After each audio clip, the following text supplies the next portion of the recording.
மோடி மீண்டும் பிரதமராக 64% பேர் ஆதரவு தெரிவித்துள்ளதாக டைம்ஸ் நவ் ஆங்கில செய்தி சேனல் நடத்திய கருத்து கணிப்பின் முடிவை வெளியிட்டுள்ளது. நாட்டின் 18வது மக்களவைத் தேர்தல் வரும் ஏப்ரல் மே மாதங்களில் நடைபெற உள்ள நிலையில் தேர்தல் தேதி அடுத்த மாதம் முதல் வாரத்தில் அறிவிக்கப்பட உள்ளது. இதையடுத்து நாட்டில் 5 ஆண்டுகளுக்கு ஒரு முறை நடக்கும் நாடாளுமன்ற தேர்தல் திருவிழா களைகட்ட தொடங்கியுள்ளது. அனைத்து கட்சிகளும் தேர்தலை சந்திக்க தங்களது சேனை படைகளை தயாராக்கி வருகின்றனர். இந்த நிலையில் ஆங்கில செய்தி சேனலான டைம்ஸ் நவ் ETG யார் பிரதமர் என பிரதமர் பதவி தொடர்பாக மக்கள் கருத்து கணிப்பு ஒன்று நடத்தி அதன் முடிவுகளை வெளியிட்டுள்ளது.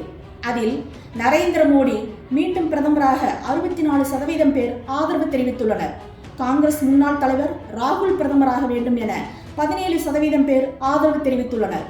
மேற்கு வங்க முதல்வரும் திரிணாமுல் காங்கிரஸ் தலைவருமான மம்தா பிரதமராக 15% பேரும், டெல்லி முதல்வரும் ஆம் ஆத்மி கட்சி தலைவருமான அரவிந்த் கெஜ்ரிவால் பிரதமராக 12% பேரும், சிவசேனா தலைவர் உத்தவ் தாக்கரே பிரதமராக வேண்டும் என 8% பேரும், தமிழக முதல்வர் மு.க. ஸ்டாலின் பிரதமராக 6% பேரும் ஆதரவு தெரிவித்துள்ளனர் என்ற கருத்து கணிப்பு வெளியிட்டுள்ளது.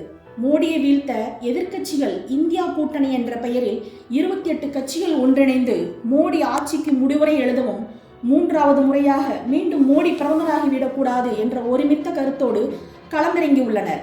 இந்த நிலையில் மீண்டும் மோடி பிரதமராக 64% பேர் ஆதரவு தெரிவித்துள்ளதாக வெளியாகியுள்ள கருத்து கணிப்பு இந்திய கூட்டணியர் மத்தியில் கலக்கத்தை ஏற்படுத்தியுள்ளது.